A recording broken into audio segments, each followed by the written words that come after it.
Hey, Life Groups, welcome back as we kickstart a brand new series for this new semester. And in this series, we're going to be talking about what it looks like to grow spiritually. Because, right, if you look around C3, we are growing, and that is something worth celebrating. But growing numerically doesn't automatically mean that everyone is growing spiritually. So, in this series, we're going to look at 5 things that maturing believers do.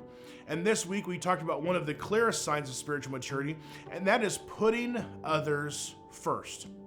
Now, let's be very clear in saying that God comes first and taking care of yourself matters, right? Jesus modeled rest. Scripture encourages us to take care of what God has entrusted to us, and there is nothing wrong with healthy self-care. The danger comes is when the danger happens when self-care becomes self-worship, right? When everything begins to revolve around me and my comfort and my schedule, my preferences and needs, it's really easy to lose sight of the people that God has placed around us. The world always tells us to be looking out for number one, but Jesus says, love your neighbor as you love yourself.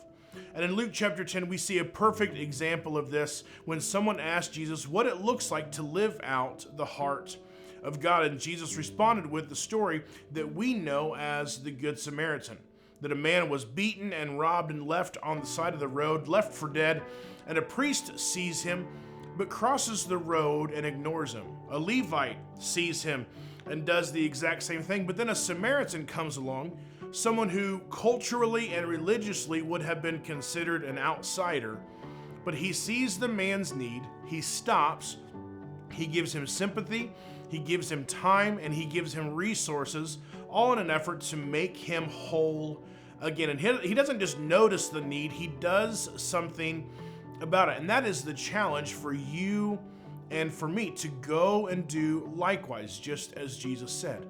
So here's the question that we get to wrestle with this week. Who in this story do you relate to most? Not the man who was beaten, but the people who came across him. Are you a person who sees a need and then ignores it and keeps moving? Or are you becoming the kind of person that slows down, pays attention, and allows God to use your time, your talent, and your resources to help others? Right? Because growing Christians don't cross the road and act like the problem doesn't exist. Growing Christians have their spiritual eyes open to the people and to the needs around them. So this week, look around. Have your spiritual eyes open.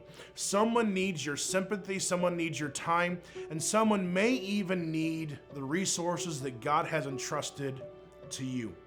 And maybe the next step in your spiritual growth isn't doing something big and great and grand.